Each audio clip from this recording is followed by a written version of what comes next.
Bismillahirrahmanirrahim. Assalamualaikum warahmatullahi wabarakatuh.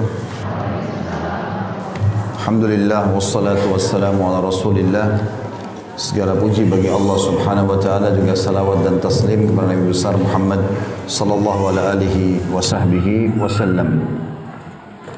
Melanjutkan bahasan kitab kita Mahkota Pengantin, dan pada pasal atau bab sebelumnya kita sempat membahas tentang pendapat-pendapat para ahli medis dan ahli ilmu keperawatan tentang masalah manfaat daripada hubungan seksual itu sendiri, dan bagaimana itu sangat baik buat kesehatan. Karena memang dari sisi agama juga kita melihat, teman-teman sekalian, kalau Islam memang, atau Allah Subhanahu wa taala dalam agama Islam ini menggambarkan kepada kita seperti dalam surah An-Nisa ayat 1, kalau Allah Subhanahu wa taala memang menciptakan kita dari Adam dan Hawa, kemudian menjadikan manusia berkembang biak dari keduanya, artinya melalui hubungan biologis. Dan ini menandakan memang dia bagian yang harus diperindah, ya, dimaksimalkan, karena memang dengan cara itulah kita ingin saling sentuhan dan melampiaskan kebutuhan ini. Kalau dalam hal yang haram seperti zina misalnya, syaitan sering menghiasi sehingga akhirnya orang semangat untuk melakukannya. Tapi pada hal yang halal, syaitan akan membendung karena itu adalah ibadah. Oleh karena itu setiap muslim harus menjaga ini. Dan sudah kita sebutkan beberapa hal yang harus diperhatikan berhubungan dengan masalah biologis, baik secara global ataupun secara teknis substansial pada pertemuan kita sebelumnya. Ada juga di situ keterangan di lanjutan bahasan tentang masalah tips pelengkap ketika berhubungan seksual. Ini juga saya akan lewatin saja, tetapi saya kasih garis global yang sudah saya sebutkan pada pertemuan sebelumnya. Kalau seseorang itu harus berusaha memaksimalkan keadaan biologis itu, setiap sentuhan pasangan, baik itu sentuhan dia dengan anggota tubuhnya, atau mungkin sentuhan dalam hati kita dengan ucapan, dengan suara, atau mungkin dengan hadiah, benda yang materi yang diberikan, atau kenyamanan kamar, kenyamanan tempat, ya, waktu. Ini semua harus direspon dengan positif. Kita harus royal dengan mengucapkan terima kasih. Kita harus royal dengan membalas respon baik dengan respon baik. Kalau perlu setiap pasangan memberikan satu respon, kita memberikan dua respon. Ya, itu bermanfaat sekali, terutama dalam masalah biologis. Ya. Teman-teman itu di situ bisa membaca nanti, ada di halaman 237 tentang wasiat seorang ibu kepada putrinya. Cuma memang kadang-kadang bahasa-bahasa ini bahasa yang sangat peka, dan saya tidak melihat ini saya bacakan di dalam ta'lim, maka teman-teman bisa melihat intinya semuanya itu membahas tentang masalah tips untuk melakukan biologis yang tepat. Tapi ada di situ wasiat, ya, wasiat seorang ibu kepada anaknya yang ditulis oleh penulis di halaman 237 sampai 238. Itu perlu setiap wanita memperhatikan wasiat itu. Jadi bagaimana setiap sentuhan suaminya dia respon dengan sentuhan yang baik. Tunjukkan kalau sentuhan suami itu memang berpengaruh secara kejiwaan. Jangan dibiarkan orang sudah berusaha untuk memberikan yang terbaik, rangsangan yang terbaik, waktu yang terbaik, ya, hadiah yang terbaik, tapi ternyata membuat kita tetap dingin saja. Jadi ada orang subhanallah berbiologis seperti tidak biologis. Tidak ada suara, tidak ada respon. Ini semua bertolak belakang dengan apa yang dianjurkan dalam syariat. Karena memang biologis adalah anjuran yang sangat ditekankan, dan sudah kita bacakan Al-Baqarah 223 pada pertemuan sebelumnya tentang bolehnya bervariasi dalam biologis. Bahkan wanita yang bisa memberikan syahwat suaminya adalah wanita yang dijamin surga. Dalam sebuah riwayat dijelaskan seperti itu. Maka ini harus ada respon. Begitu juga seorang suami, pada saat istrinya memberikan yang terbaik, dia berusaha untuk bisa merespon itu semua. Kalau ada sebuah kendala yang membuat kita tidak bisa, bahasakan. Ajak pasangan diskusi. Ini masalah penting, jangan dibiarkan. Saya kok rasanya seperti ini. Apa yang harus saya lakukan? Apa yang harus dibantu? Jadi ini semua harus ada komunikasi yang sehat. Dan di situ, di beberapa halaman tadi yang saya sebutkan itu semuanya penyebutan tentang tips-tips bagaimana orang bisa melakukannya supaya dia lebih tertarik untuk melakukan dengan pasangannya, karena memang itu bagian daripada perintah agama.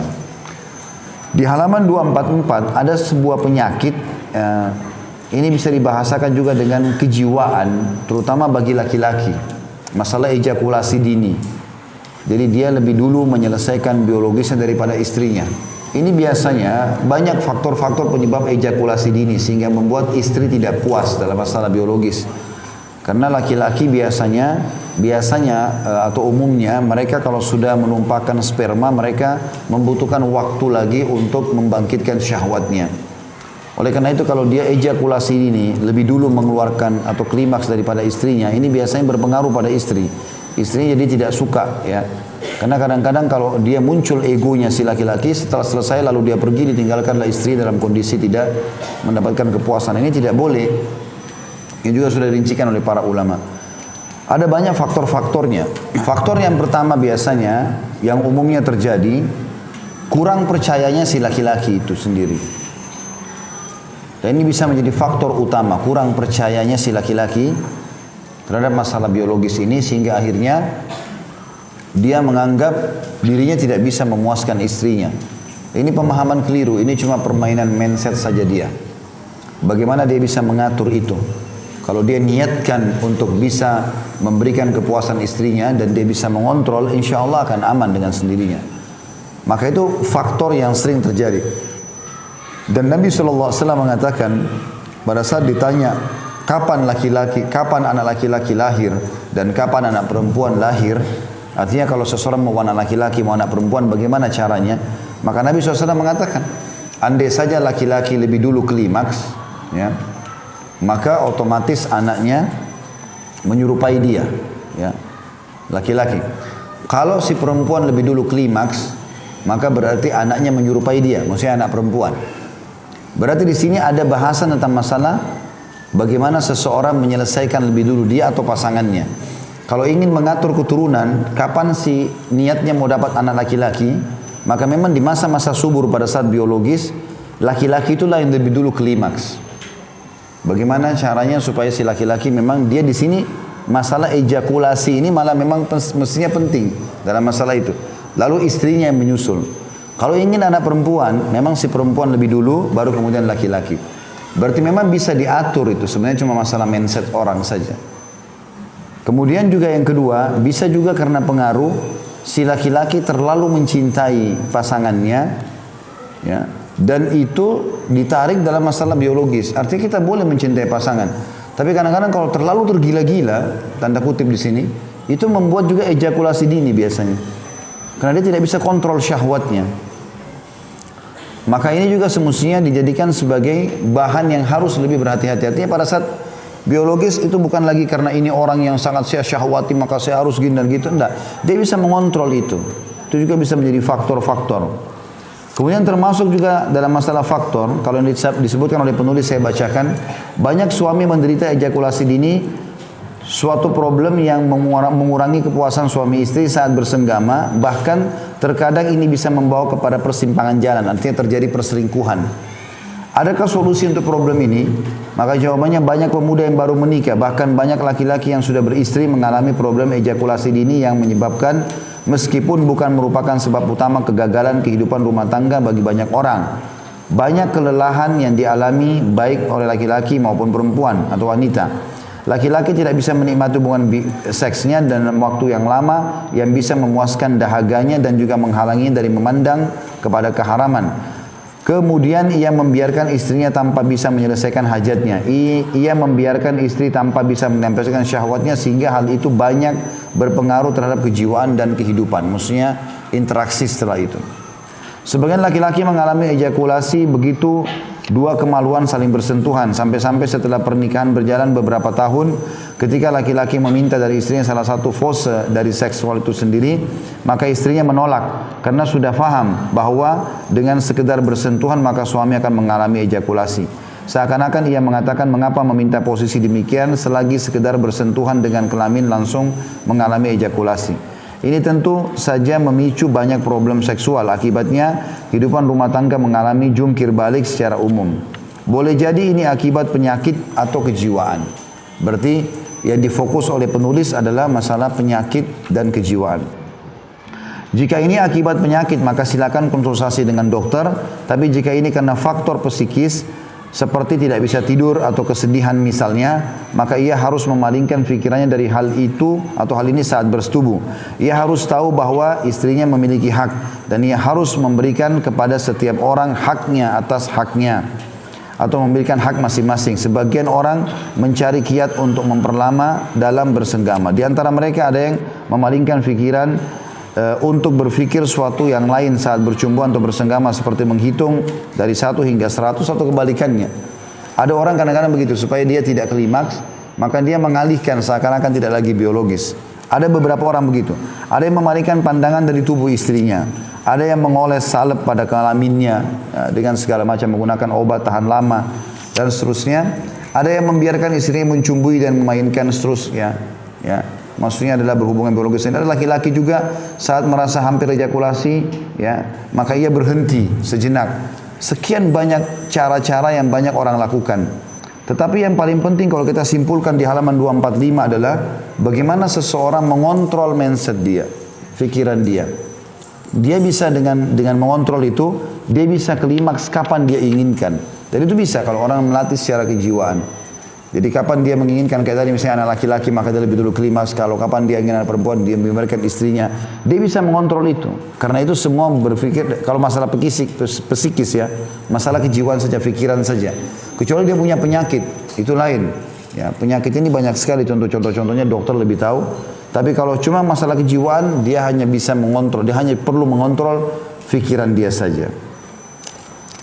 Di sini juga ada bahasan yang saya lihat sama masalah bagaimana membangkitkan atau membangkitkan gairah wanita, gairah pria. Ini semuanya ya bahasan-bahasan yang sensitif, tapi saya akan bacakan dalilnya. Ada motivasi dalam syariat teman-teman di halaman 247. Kalau yang saya langkahin itu berarti Bapak Ibu baca sendiri di rumah ya. Ya, karena ini kalau saya baca di taklim kayaknya kurang tepat itu.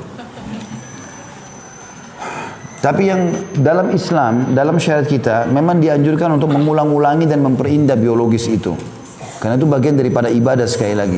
Di antaranya adalah hadis yang diriwayatkan oleh Imam Muslim di jilid 1 halaman 249 dari Abu Sa'id Al-Khudri radhiyallahu anhu, beliau berkata Rasulullah SAW bersabda, "Idza ata ahadukum ahlahu thumma arada an ya'uda falyatawadda." Jika salah seorang di antara kalian telah menggauli istrinya, kemudian dia ingin mengulangi lagi, maka hendaklah dia berwudu. Ya, ternyata wudu ini menyentuh daerah-daerah sensitif dari telapak tangan, wajah, mulut dan hidung, kepala dan telapak kaki. Ini daerah sensitif yang menghidupkan kembali kesegaran tubuh. Ya, sebagaimana juga kita tahu kata Nabi SAW, kalau kalian sedang emosi, lagi berdiri duduklah. Kalau kalian duduk masih emosi, ya berbaringlah. Kalau kalian masih emosi, berwudulah. Karena wudu akan meredam marah itu. Nanti dia juga mendinginkan dan merilekskan organ-organ tubuh, wudu itu. Karena di sini ada urat-urat saraf yang kalau tersentuh air maka akan segar. Kita kalau ngantuk wudu maka hilang ngantuknya. Maka ini sabda Nabi SAW mengatakan siapa yang ingin mengulanginya, berarti ada semacam motivasi untuk melakukan itu. Makanya ulama mengatakan dalil ini sangat kuat kalau setiap muslim harus bisa mengatur dan memperindah hubungan biologisnya dengan pasangan halalnya, karena memang ada motivasi syariat untuk mengulangi. Bahkan Nabi SAW itu pernah menggauli istri-istrinya dengan satu kali mandi saja. Itu disebutkan dalam riwayat setelahnya dari Anas bin Malik radhiyallahu anhu, anna Nabi sallallahu alaihi wasallam kana yatufu ala nisa'i bi ghuslin wahid, bahwasanya Nabi SAW pernah menggilir istri-istrinya dengan sekali mandi. Hadis ini diriwayatkan Muslim juga di nomor di 1 halaman 249. Ini tentu menjelaskan tentang masalah bagaimana Nabi SAW bisa mengontrol syahwat itu, ya, sehingga pada istri yang pertama beliau mungkin belum klimaks, sehingga pindah di istri yang kedua dan seterusnya, sehingga nanti beliau klimaks di waktu yang beliau inginkan dan mandinya satu kali saja. Ya, ini menandakan adanya pengulangan dalam masalah biologis. Berarti ada motivasi syariat untuk mengulangi, dan untuk mengulangi tentu butuh ya pendorong yang kuat. Baik itu penampilan, tutur kata, sentuhan, semua berhubungan dengan masalah itu. Dan sekali lagi kalau diniatkan ini karena Allah Subhanahu wa taala akan menjadi keindahan dalam kehidupan dan juga pahala yang besar. Ini juga ada singgungan lagi pada penulis di halaman 247 setelah menjelaskan dua dalil tadi. Agar bisa mengulanginya, dianjurkan agar tidak boleh membisu, ya. Di situ beliau membahasakan dengan itu, dengan kalimat-kalimat, dengan ungkapan, kalau memang kita merasakan ada respon, ya, seperti itulah ya. Kita masuk ke masalah hukum fikih sekarang. Di halaman 248, kata beliau, sekali lagi kalau ada yang saya langkai paragraf, berarti itu Bapak Ibu coba nanti dibaca pelan-pelan, karena ini berapa lembar, berapa paragraf saja. Itu memang bahasa-bahasa yang sensitif yang saya lihat sekali lagi di taklim tidak saya bahasakan. Ya.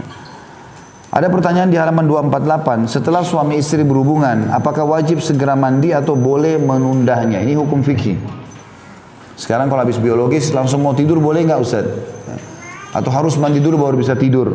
Bahkan ada keyakinan sebagian orang kalau belum mandi nggak boleh makan. Ya. Tidak boleh juga mengulangi lagi biologis dan seterusnya. Padahal sebenarnya tidak benar. Yang benar itu kalau orang lagi junub, ya tidak boleh membaca Al-Quran, tidak boleh sholat, itu benar. Puasa pun boleh. Misalnya di bulan Ramadan ada orang berhubungan biologis menjelang subuh, kemudian pas azan subuh dia belum mandi, dia baru mau mandi, maka boleh saja sah puasanya. Tidak ada hubungannya kecuali dia berhubungan biologis setelah azan selesai, sudah mulai puasa baru batal puasanya.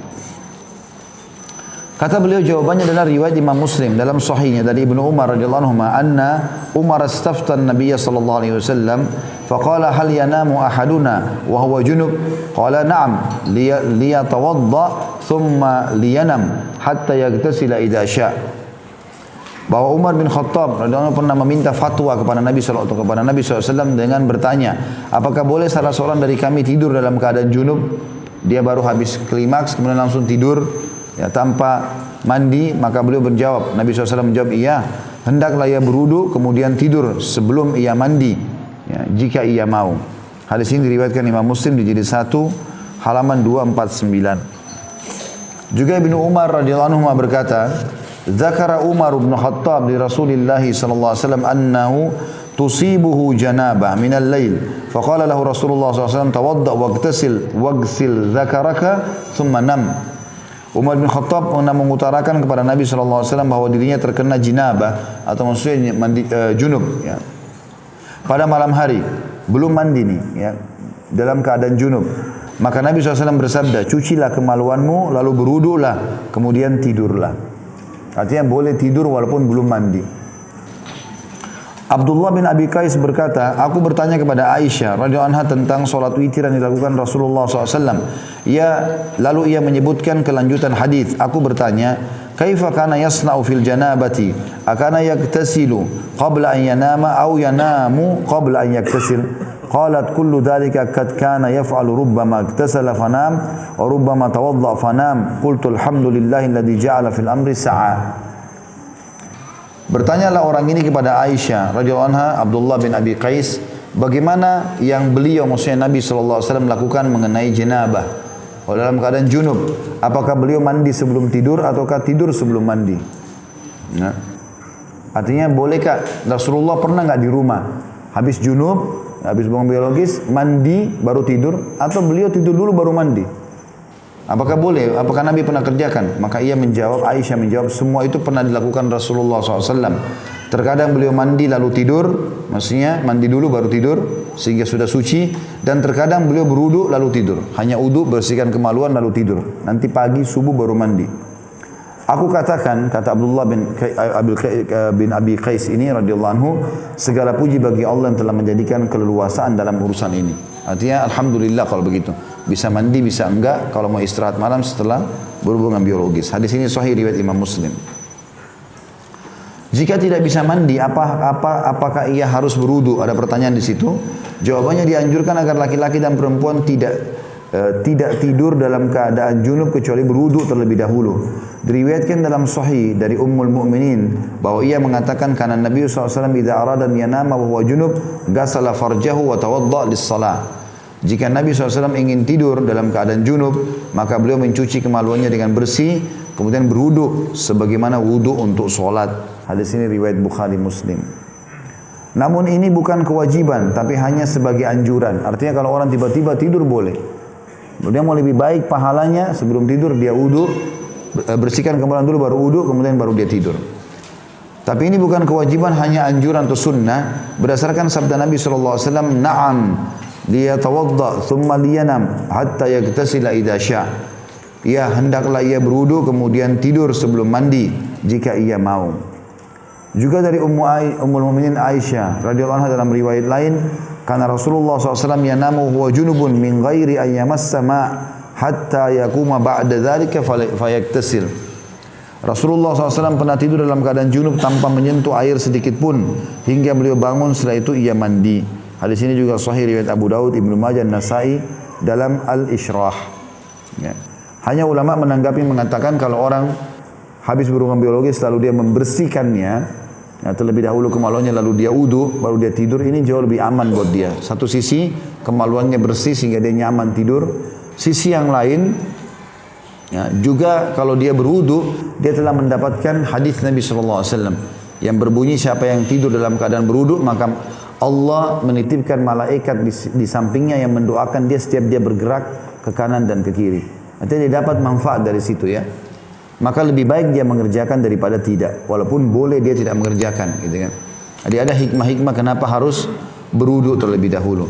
Juga sebagian ulama menghubungkan masalah wudu sebelum tidur ini agar dia tidur dalam keadaan wudu walaupun ini sunnah. Kapan dia dalam keadaan tidur lalu kemudian dia ingin mengulangi hubungan biologis dengan istrinya, maka dia pada saat menggauli istrinya seketika dalam keadaan lagi tidur atau sadar tiba-tiba, dia juga sudah mendapatkan hadis yang lain tentang sunnah kalau ingin mengulangi berwudu sebagaimana sudah kita bacakan. Jadi manfaat wudu ini dalam keadaan junub sangat besar sekali.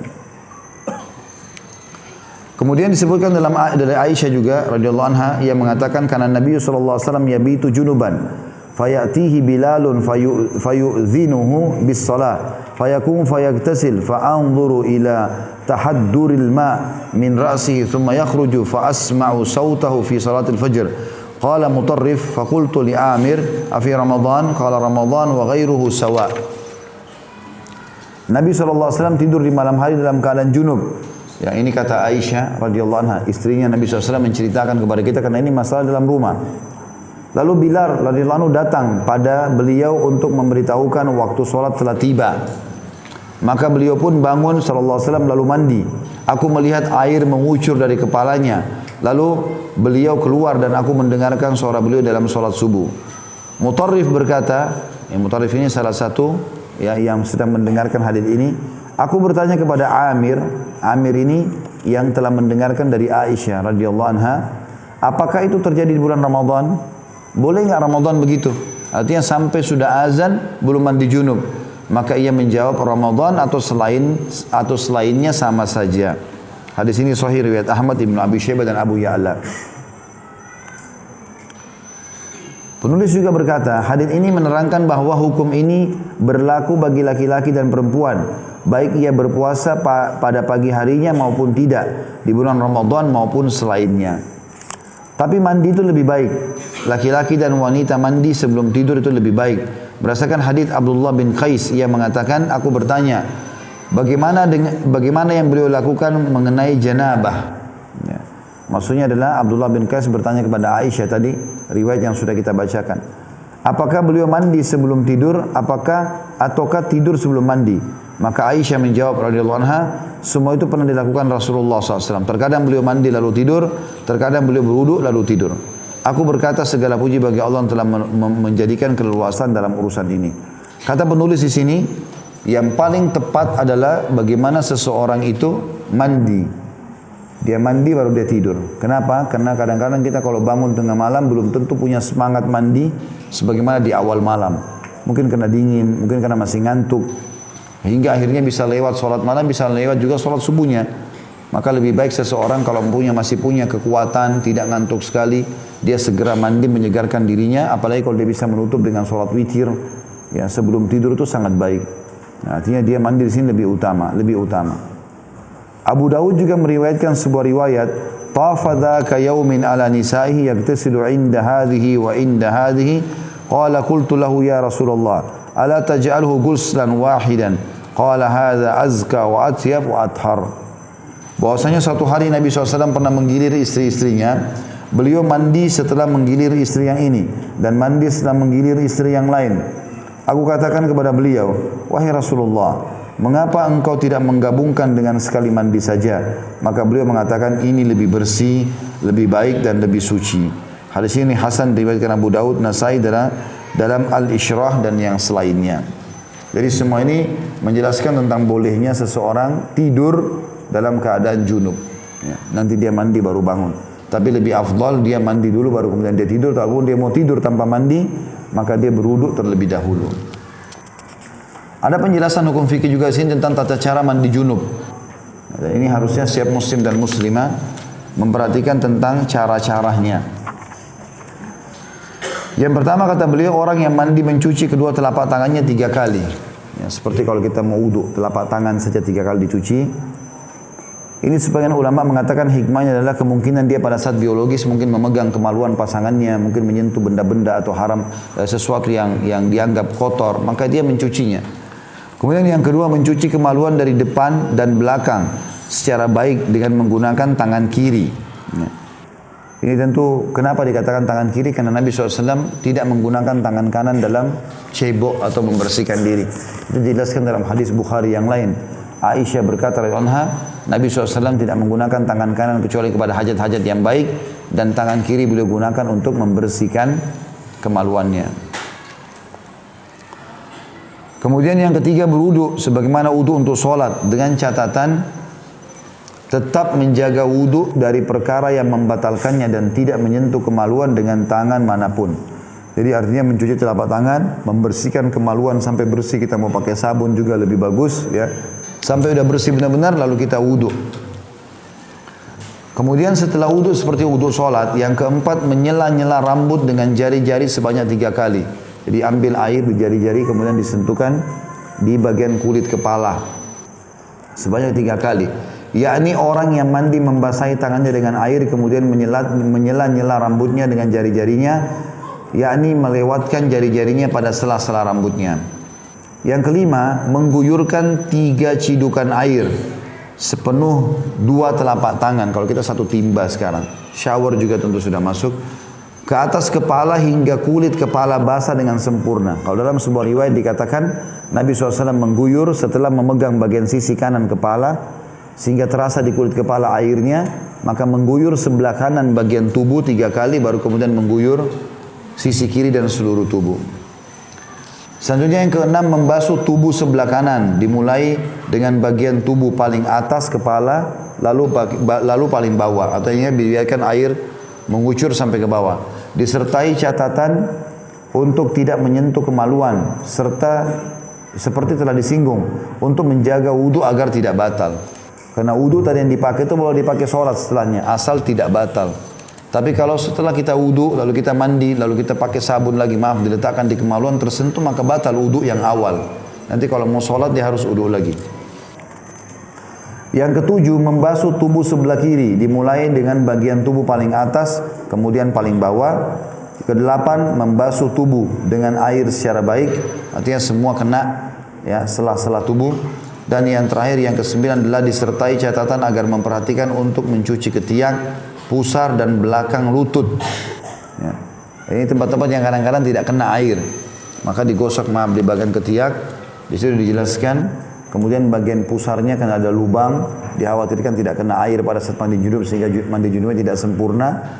Kemudian juga bagian belakang lutut, ya, biasanya ada lipatan di atas betis, antara betis dengan paha belakang. Setelah itu ia pergi ke tempat sholatnya tanpa perlu berwudu kembali, asal dia tidak membatalkannya. Kalau kesentuh kemaluan, keluar angin, kencing, maka ini semua berarti batal wudu awal. Untuk sholat dia harus wudu lagi. Imam Muslim meriwayatkan dalam sahihnya tentang tata cara mandi Rasulullah SAW. Idza iktasala minal janabati yabda'u fayaghsila yadayhi thumma yufrigha biyaminihi ala shimalihi فيغسل فرجه ثم يتوضأ وضوءه للصلاة ثم يأخذ الماء فيدخل أصابعه في أصول الشعر حتى إذا رأى أن قد استبرأ حفن على رأسه 3 حفنات ثم أفاض على سائر جسده ثم غسل رجليه. Ketika mandi janabah, mula-mula beliau SAW mencuci kedua telapak tangannya. Lalu beliau menuangkan dengan telapak tangan kanannya pada tangan kirinya, lalu mencuci kemaluan. Maksudnya Nabi SAW ambil cidukan air dengan tangan kanan ditaruh ke tangan kiri yang mencebok kemaluannya. Sudah kita jelaskan tadi, kanan tidak boleh memegang kemaluannya. Setelah itu beliau berwudu seperti wudu untuk sholat. Kemudian mengambil air lalu memasukkan jari-jarinya pada akar-akar rambut hingga ketika merasa bahwa beliau sudah menyempurnakannya, maka beliau menciduk 3 kali cidukan dengan kedua telapak tangan untuk diguyurkan pada kepalanya, lalu mengguyur seluruh tubuhnya, lantas membasuh kedua kakinya. Tidak ada perbedaan antara laki-laki dan wanita mengenai tata cara mandi janabah. Muslim meriwayatkan dari Ummu Sulaim radhiyallahu anha, "Inni imra'atun ashuddu dhafra ra'si fa'anqudu li ghuslil janabah wa fi riwayatil haidati wal janabah." Qala la, innama yakfiki an tahtiya ala ra'siki 3 hathayat thumma tufidina alaikil ma fatathurin. Aku adalah seorang wanita yang biasa mengencangkan jalinan rambutku, maksudnya menguncirnya. Apakah aku harus melepasnya kalau aku mandi janabah? Kalau ada kunciran? Maka dalam satu riwayat, apakah aku harus melepasnya kalau aku dalam keadaan haid atau junub? Maka Nabi SAW menjawab, tidak perlu. Tapi cukup bagimu mengguyurkan pada kepalamu 3 kali cidukan, lalu kamu guyurkan air pada tubuhmu, maka kamu menjadi suci. Hadis ini riwayat Muslim di jilid 1 halaman 259. Jadi perlu dipahami juga ya, mandi junub ini ringan sekali, bukan mandi yang berat seperti sering dibayangkan. Karena ada juga orang pada saat pasangannya ingin mengulangi biologis, dia nggak mau. Kenapa? Malas mandi. Ini bukan masalah malas mandi, mandi mudah, bukan sulit. Jadi jangan selalu dibayangkan kalau saya tadi mandi, sekarang biologis lagi harus keramas lagi dengan sampo segala macam, enggak. Pakai air, tadi sudah pakai sampo, sudah pakai sabun, sekarang mandi yang kedua ini mandi membasahi, syarat saja supaya junub itu bersih, bisa sholat gitu kan. Dengan tadi mengguyurkan sampai 3 timba air, ya dibahasakan dalam hadis ini. Adapun tentang mandi wanita dari haid, maka para ulama berselisih mengenai kewajiban melepas jalinan rambut kepalanya atau ikatan. Namun yang sahih bahwa ia tidak wajib mengurai rambut kepalanya. Berdasarkan hadis terdahulu, dalam suatu riwayat, apakah aku mengurainya karena haid dan janabah? Yarhamkallah. Seorang dosen di sebuah universitas Mesir bertanya, aku menggauli istriku dengan menggunakan satu pakaian. Setelah menggauli, aku memakai lagi pakaian itu setelah mandi. Apakah ini boleh? Maka jawabannya, tidak ada salah mengenai hal ini. Jika pakaian tersebut tidak terkena najis berupa mazi. Jika terkena najis, maka cukup mencuci bagian yang terkena najis saja atau memercikinya dengan air. Jika tubuh Anda terkena junub, maka muslim itu tidak najis. Adapun jika terkena sperma, maka hendaklah Anda mencuci bagian yang terkena sperma itu atau mengeriknya sampai kering. Ini tentu disebutkan dari buku fikih ya. Artinya, ada orang berkeyakinan kalau dia pakai baju misalnya, maaf ibu-ibu pakai baju tidur, suaminya mungkin lagi pakai baju kaos, celana pendek, lalu mereka berhubungan biologis. Sebelumnya mereka biologis pakai baju itu. Pada saat biologis mereka lepaskan. Ada keyakinan sebagian orang, kalau habis itu mau tidur nggak boleh pakai baju yang sama lagi. Ya, ini nggak benar. Kecuali jelas-jelas baju itu kena najis, kena madhi. Madhi adalah cairan yang keluar di awal terangsang, membasahi kemaluan. Maka itu baru tidak boleh dipakai untuk kegiatan. Kecuali najis sudah dibersihkan, atau boleh dipakai tidur saja ya, tetapi dia akan membatalkan wudu kalau kita sudah wudu tadi, kalau wudu mau tidur makanya diganti dengan pakaian yang lain kalau memang mau dalam keadaan tetap suci berwudu. Tapi ini bukan berarti tidak boleh dipakai lagi ya. Itu yang dijelaskan. Selanjutnya penulis membedakan teman-teman tiga cairan yang keluar dari kemaluan. Ada namanya madhi, ada wadi dan ada mani. Ya. Adapun madhi ialah air berwarna putih lagi lembut yang keluar ketika memikirkan perkara seks atau mencumbui istri. Wajib berwudu darinya, bukan mandi, dan menciprati bagian pakaian yang terkena madhi dengan air. Jadi awal terangsang itu namanya madhi. Dan ini tidak harus mandi karena belum wajib mandi. Wajib mandi kalau sudah mani yang keluar. Itu pun melalui proses klimaks ya, waktu yang lama. Di sini kami mengingatkan agar banyak mencumbui istri ketika hendak menghilangkan atau memecahkan kegadisan. Ini beliau kembali ke tata cara tadi, sehingga menambah syahwat istri dan madhi akan keluar. Salah satu kegunaannya adalah memudahkan masuknya kelamin itu sendiri. Maksudnya memang ini pelumas yang Allah SWT berikan, tapi dia sifatnya najis. Dia sifatnya najis kalau ada di pakaian. Artinya kalau dia juga keluar harus dibersihkan dan wudu. Adapun wadi adalah cairan kuning pekat yang keluar saat menahan atau merasakan beban. Wajib wudu darinya bukan mandi. Jadi kadang-kadang ada orang capek sekali, maka bisa keluar cairan ini. Cuma bedanya kalau madhi warnanya keputih-putihan, kalau wadi ini warnanya kuning pekat. Ya. Dan ini jarang sekali keluar. Ini biasanya orang kalau memiliki hormon yang banyak, kemudian dia capek, biasanya begitu. Atau mungkin dia sudah pernah merasakan biologis, lalu lama sekali dia nggak biologis. Maka biasanya akan keluar cairan-cairan seperti ini. Kalau ini juga sama, tidak wajib mandi kalau wadi, tapi dia cukup dengan wudu, kemudian dia boleh sholat. Adapun mani, cairan yang ketiga adalah cairan putih pekat yang keluar pada saat bersetubuh. Keluarnya mani ini disertai dengan gemetar pada tubuh. Dari mani inilah akan menjadi anak, dan ini wajib mandi. Ini wajib mandi. Ada pertanyaan kecil, mencumbui istri tanpa menyetubui, apakah wajib mandi? Jawabannya, jika suami mencumbui istrinya lalu mengeluarkan madhi awal terangsang, maka ia wajib berwudu bukan mandi. Namun jika ia mencumbui istrinya lalu mengeluarkan mani sampai dia klimaks, seperti sering terjadi kalau wanita, si istri lagi haid atau nifas, lalu dia ingin memuaskan suaminya, sehingga akhirnya suaminya klimaks mengeluarkan mani, maka ia wajib mandi. Tapi yang wajib mandi si suami saja, meskipun tidak memasukkannya ke dalam kemaluan istrinya.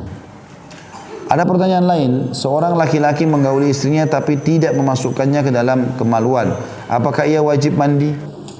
Jika laki-laki menggauli istrinya dan dua khitan, yakni kemaluan laki-laki dan kemaluan perempuan sudah bertemu, walaupun tidak diletakkan di dalamnya, baik ia memasukkan atau tidak memasukkannya ke dalamnya, maka keduanya wajib mandi, baik keduanya mengalami orgasme atau keluar mani ataupun tidak.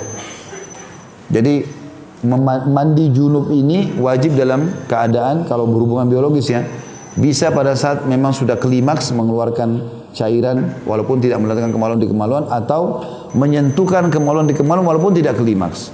Kapan kemaluan sudah bersentuhan tanpa ada kain walaupun tidak klimaks, maka wajib mandi. Itu ada hadisnya.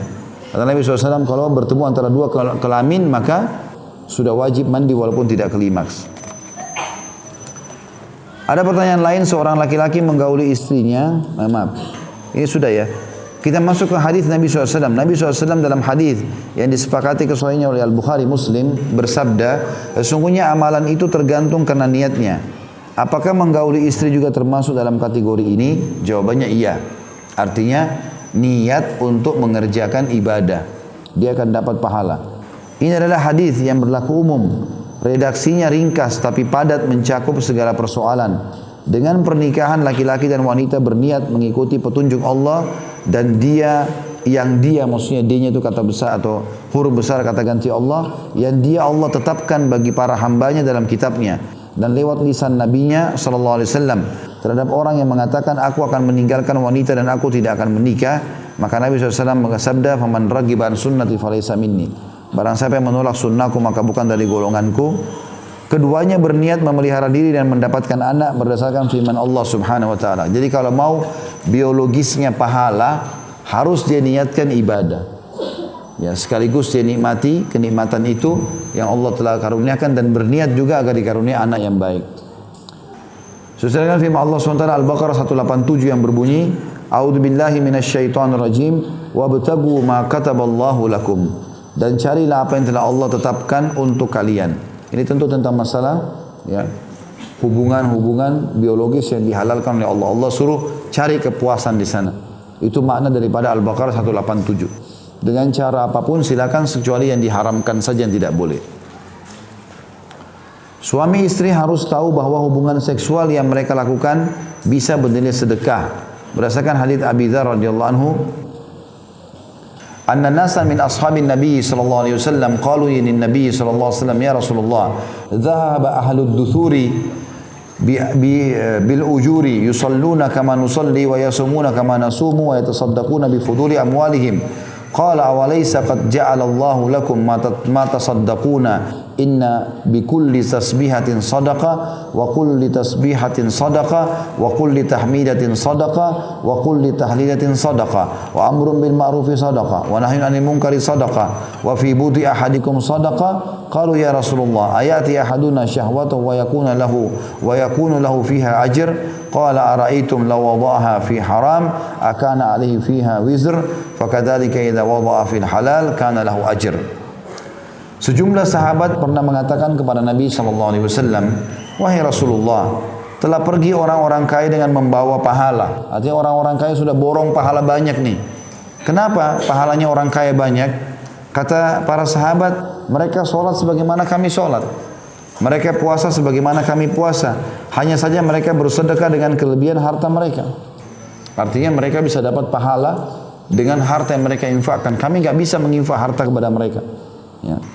Maka Nabi SAW mengatakan, bukankah Allah telah menjadikan buat kalian apa yang dapat kalian sedekahkan? Tidak punya harta bisa sedekah dengan cara lain. Apa itu? Kata Nabi SAW, sungguhnya tiap-tiap tasbih terdapat sedekah. Kau ucapkan subhanallah sekali, sedekah. Seperti orang keluarin duit itu. Mengucapkan satu kali takbir, sedekah. Mengucapkan sekali tahmid, sedekah. Mengucapkan tahlil la ilaha illallah, sedekah. Ya. Dan menyuruh kepada kebaikan, amar ma'ruf, sedekah, melarang dari kemungkaran, sedekah. Semua itu pahala. Dan ini 4 zikir masuk dalam hadis Nabi SAW. Ya, kalimat kata Nabi SAW 4 kalimat yang paling Allah cintai. Subhanallah, walhamdulillah, wa la ilaha illallah, wallahu akbar. Ini masuk dalam kalimat ini. Pokoknya setiap ucapkan tasbih maka sama satu sedekah. Dan seterusnya sampai 4 kali zikir tadi. Subhanallah, alhamdulillah, wa la ilaha illallah, wallahu akbar. Dan ini kata Nabi SAW, aku mengucapkan sekali saja, lebih aku sukai daripada terbitnya matahari. Menyuruh kepada kebaikan, semua yang diperintahkan Allah kita ingatkan, dapat juga sedekah. Berapa banyak kita sampaikan nasihat, begitu banyak juga pahala kita dapatkan seperti bersedekah dengan harta. Dan juga melarang orang dari kesalahan juga sedekah. Yang berhubungan dengan materi kita masalah biologis, Nabi lalu sampaikan di sini. Nabi mengatakan, dan ketahuilah, termasuk sedekah juga adalah di kemaluan kalian terdapat sedekah. Maka kata para sahabat, ya Rasulullah, apakah salah seorang di antara kami melampiaskan syahwatnya lalu mendapatkan pahala? Maka beliau SAW menjawab, bagaimana pendapat kalian sekiranya ia melampiaskan pada keharaman, berzina? Apakah ia mendapatkan dosa? Demikian pula bila ia melampiaskan pada yang halal, maka ia akan mendapatkan pahala. Hadis riwayat Imam Muslim di jilid 2 halaman 697. Kata beliau penulis hadis ini berisi dalil bahwa perkara mubah itu bisa menjadi ketaatan atau bernilai ibadah karena niat yang benar. Seks bisa bernilai ibadah ya, jika diniatkan untuk menunaikan hak istri dan mempergaulinya secara ma'ruf sebagaimana yang diperintahkan Allah, mengharapkan lahirnya anak yang saleh, menjaga kehormatan istri dan menghalangi keduanya dari memandang kepada keharaman, memikirkannya dan mengingkarinya, dan tujuan-tujuan lain yang baik. Jadi ini jelas sekali bagaimana Islam datang memandu kita untuk memperbanyak biologis, karena biologis itu sama nilainya dengan besarnya kadar dosa zina, begitu juga kadar besar dosa kadar pahalanya. Juga dari sisi lain, orang-orang miskin yang datang ini, mereka tidak punya uang untuk sedekah. Maka Nabi kasih solusi, biologismu, ya sama saja Nabi mengatakan, perbanyaklah biologis dengan istrimu. Ya, karena itu akan bernilai sedekah. Karena orang miskin ini mengeluhkan, orang-orang kaya teman-teman kami sedekah dengan harta mereka, kita nggak punya itu. Sholat juga mereka kerjain dan seterusnya. Ada riwayat lain yang berbunyi, bahwasanya sahabat-sahabat ini mengatakan, ya Rasulullah, orang-orang kaya telah memborong semua pahala. Mereka sholat sebagaimana kami sholat, mereka puasa sebagaimana kami puasa, tapi mereka menginfakkan harta kepada kami. Lalu Nabi SAW mengajarkan, bacalah setiap habis sholat, subhanallah, alhamdulillah, Allah Akbar, masing-masing 33 kali.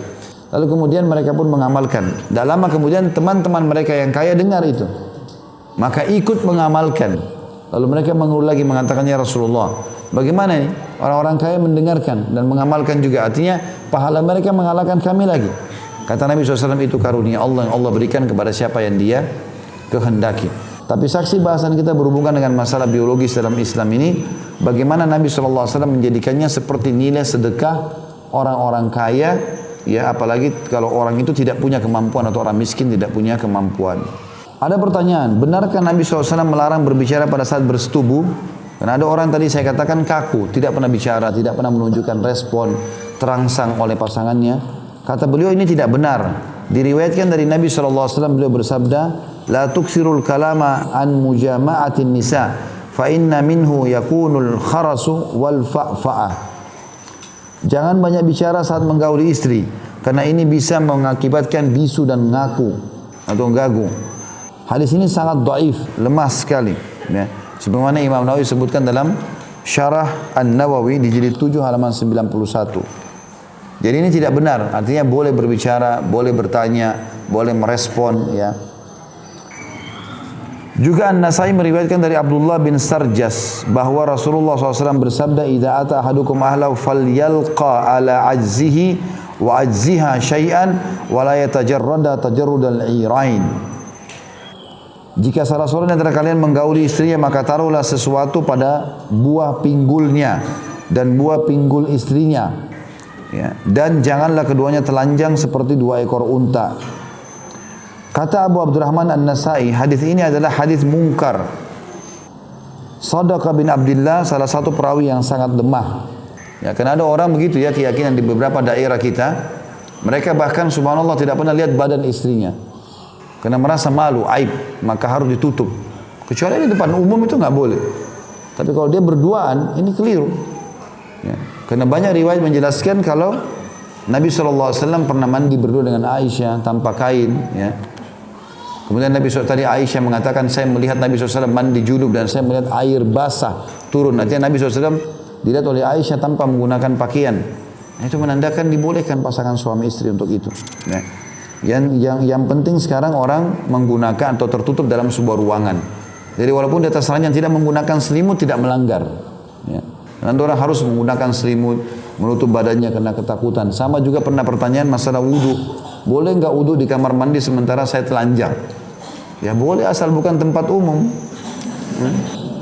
Kalau di tempat umum orang lihat ya enggak boleh. Ya maaf, tempat umum seperti ini. Kan di kali, di sungai ya. Ada orang begitu kan? Ada orang begitu. Di sungai enggak boleh. Tapi kalau di tempat tertutup kayak kamar mandi di rumah kita, ada masalah. Juga ada hadis yang semisal, idza ata ahadukum ahlahu falyastatir wa la yatajarra tajarrujal iran. Jika salah seorang dari kalian menggauli istrinya, maka pakailah penutup dan jangan keduanya telanjang seperti dua ekor unta. Hadis ini disebutkan sangat lemah, disebutkan oleh Ibnu Asakir. Dalam riwayatnya, dalam sanadnya terdapat Al-Ahwas bin Hakim, seorang perawi dhaif atau lemah, dan ada Al-Walid bin Qasim, seorang perawi yang lemah juga. Semisalnya juga ada hadis yang diriwayatkan oleh Aisyah radhiyallahu anha, "Ma ra'aitu aurati Rasulillah SAW qad." Aku tidak pernah sama sekali melihat aurat Rasulullah SAW. Dalam satu riwayat dikatakan, "Lam yara minni Rasulullah SAW wa lam ara minhu." Rasulullah SAW tidak pernah melihat auratku dan aku tidak pernah melihat auratnya. Ini diriwayatkan Abu Nuaim dan dalam sanadnya terdapat pendusta yang bernama Barakah bin Muhammad Al-Halbi. Berarti hadis ini mungkar, enggak diterima. Enggak benar Aisyah enggak pernah lihat aurat Nabi, Nabi tidak pernah lihat aurat Aisyah. Ini hadis yang mungkar, ditolak oleh para ulama. Makanya di sini dijelaskan di footnote-nya. Diriwayatkan Abu Nuaim di jilid 8 halaman 247 dan dikatakan dalam sanadnya terdapat tadi seorang pendusta Barakah bin Muhammad Al-Halbi. Juga diriwayatkan dari Nabi SAW bahwasanya beliau bersabda, "Idza jama'a ahadukum fala yanzuru ilal farj fa innahu yurithul umma." Jika salah seorang antara kalian sedang menggauli istrinya, maka janganlah melihat kemaluannya, karena ini akan menyebabkan kebutaan. Hadis ini palsu, maudhu'. Disebutkan oleh Ibnu Jauzi dalam kitab Al-Mawdu'at di jilid 2 halaman 271. Jadi semua ini kebohongan. Berarti boleh, makna lainnya adalah boleh orang melihat seluruh anggota tubuh pasangannya. Sebagian orang mengatakan ini menyebabkan kepikunan. Ini bukan dalil syar'i yang menunjukkan pengharaman. Yang benar tentang masalah adalah diriwayatkan dari Muawiyah bin Haidah. Ia mengatakan, "Ya Rasulullah, auratuna ma na'ti minha wa ma nadhar. Qala ihfaz aurataka illa min zawjatika aw ma malakat yaminuk. Faqala ar-rajulu yakunu ma'ar rajul qala in istata'ta alla yaraha ahadun faf'al. Qultu war-rajulu yakunu khaliyan qala fallahu ahqqu an yustahya minhu. Wahai Rasulullah, mana aurat kami yang boleh kami perlihatkan dan mana yang tidak boleh? Maka Nabi SAW menjawab, jaga auratmu kecuali kepada istrimu atau budak yang kamu miliki. Artinya pada istri atau suami silakan terbuka. Selain mereka enggak boleh. Ia bertanya, bagaimana laki-laki sama laki-laki? Ada batasannya enggak? Belum menjawab. Jika kamu mampu seorang pun tidak melihatnya maka lakukanlah. Enggak boleh, biar sama laki-laki enggak boleh. Sebagian ulama mengatakan batasnya dari pusar sampai ke lutut. Ya. Perempuan pun sama perempuan tetap ada batasan antara yang tidak boleh kelihatan sawati, bagian dada sampai ke kemaluan ini tertutup. Sisanya lutut ke bawah, lengan, ya, ke jari, leher ke atas ini semua masih membolehkan kalau sesama jenis. Itu pun di waktu darurat, kecuali kedokteran ya, maksudnya orang lagi sakit ke dokter, maka itu berbeda kalau untuk berobat. Lalu bertanya lagi sahabat tersebut, bagaimana dengan laki-laki yang sendirian? Maka beliau bersabda, Allah lebih pantas untuk diberikan rasa malu. Hadis ini sahih riwayat Abu Daud, An-Nasai dan Tirmidzi. Kata sebagian ulama hadis yang dimaksud dengan kalau orang lagi sendiri dia harus malu, jangan juga dia sendiri di rumah tapi kemana-mana, ke dapur, kemana telanjang. Nah iya. Artinya dia sebatas di kamar mandi dia perlu untuk telanjang, mungkin dia lagi mau ngambil baju, mungkin ada terbuka, tapi tidak ada orang lihat. Walaupun dia sendiri. Ini makna hadis. Dan kalau dia lagi sendiri bagaimana ya Rasulullah? Kata Nabi SAW, Allah lebih pantas dia malui. Maksudnya adalah jangan juga dia keliling kemana-mana, walaupun tidak ada orang lihat, gitu kan? Nah, itu dimaksudkan. Seorang penyair berkata, janganlah bersubuh dalam keadaan berpakaian, karena itu termasuk kejahilan tanpa diragukan. Tapi lepaskanlah semua pakaian yang melilit di badan, lalu cumbui dia, jangan membuatnya ketakutan. Artinya, kalau sama suami istri, nggak ada masalah. Orang tua kita hanya bisa melihat aurat kita, atau kita sebagai orang tua bisa lihat aurat anak kita, atau badannya, itu sampai umur tamyiz namanya. Umur tamyiz itu 7, 8 tahun, 10 tahun lah. Ya. Sebagian ulama menguatkan pendapat dengan 10 tahun daripada hadis Nabi SAW. Ya, suruhlah anak kalian sholat di umur 7 tahun, pukullah mereka di 10 tahun dan pisahkan mereka di ranjang. Ya, maksud dalam pisahkan di ranjang artinya jangan tersingkap auratnya, walaupun adik kakak. Ya, makanya umumnya subhanallah anak-anak kalau sudah 7 tahun, 8 tahun, 10 tahun ini nggak mau lagi ibunya lihat. Kalau anak laki-laki, kadang-kadang ibunya mau masuk kamar mandi dia tolak sama dia walaupun dia belum balik. Begitu juga dengan anak perempuan sudah punya rasa malu. Ya, saya punya anak perempuan kalau umur 5 tahun, 6 tahun dia mau keluar kamar mandi lihat saya dia tutup lagi. Masih kecil tapi dia sudah nggak mau. Itu fitrah ya. Memang orang tua punya batas, apalagi kalau sudah balik lebih lagi nggak boleh. Tapi kadang-kadang pasangan berbeda. Pasangan ini malah dibolehkan dan dianjurkan untuk itu. Jadi jangan sampai kita menarik pemahaman-pemahaman yang keliru sehingga akhirnya membatasi masalah hubungan yang semestinya bisa dilakukan ini. Kata beliau, maksudnya adalah mandi bersama dan boleh memandang kemaluan istri atau sebaliknya. Aisyah berkata radhiyallahu anha, "Kuntu agtasilu ana wa Rasulullah SAW min ina'in wahid minal janabah." Aku mandi bersama Rasulullah SAW dalam satu bejana karena jinabah. Hadis ini hadis sahih riwayat Imam Ahmad di jilid 6 halaman 30. Artinya di dalam satu kolam Nabi SAW berdua dengan Aisyah radhiyallahu anha tanpa ada selembar kain pun. Dalam riwayat lain kata Aisyah, aku pernah bersama Nabi SAW dalam satu wadah, kemudian tidak ada memisah antara aku dengan Nabi SAW kecuali air itu saja. Kata beliau, tapi memakai penutup lebih baik berdasarkan hadis Muawiyah yang telah berlalu. Artinya kalaupun ada orang mau taruh gorden, dia tutup itu nggak ada masalah. Tapi jangan sampai juga kita tarik kepada hukum umumnya. Ada juga subbahasan beliau mengatakan bermesraan saat mandi. Artinya variasi dalam berhubungan biologis bisa dilakukan dalam banyak keadaan. Selama itu halal, tidak ada masalah. Dan sekali lagi tertutup dari mata-mata orang. Ya. Karena ini tidak boleh menceritakan aja tidak boleh, apalagi sampai menggaul di depan orang. Karena ada juga orang terlalu ekstra, mereka bermesraan walaupun di tempat umum. Ini nggak boleh. Nanti kalau ada orang yang hasut, orang yang tidak senang, maka itu bisa kena mata panas ya. Yang pernah kita jelaskan. Nanti di akhir bahasan kita ada masalah itu. Ada bagaimana menyelamatkan rumah tangga dari sihir dan ain. Ya, di akhir-akhir buku kita ada. Dan insya Allah kita sudah mau masuk di bab-bab terakhir ini ya. Termasuk boleh mandi bersama, boleh dimandikan, ya. Dan boleh melakukan biologis pada saat itu. Berdasarkan hadits Aisyah radhiyallahu anha, beliau menceritakan, kuntu agtasilu ana wa Rasulullah SAW min ina'in wahid baini wa bainahu fayubadiruni hatta aqula da'li da'li qalat wa huma junuban. Aku mandi bersama Rasulullah SAW dalam satu bejana yang terletak antara diriku dengannya. Namun beliau selalu mendahuluiku sehingga aku katakan, biarkan untukku, sisahkan untukku. Kata Aisyah, saat itu keduanya dalam keadaan junub. Hadis ini sahih, diriwayatkan oleh Imam Muslim. Baik, begitu saja bahasan kita, insyaAllah. Semoga bermanfaat. Kalau ada benar dari Allah, kalau salah dari saya, mohon dimaafkan.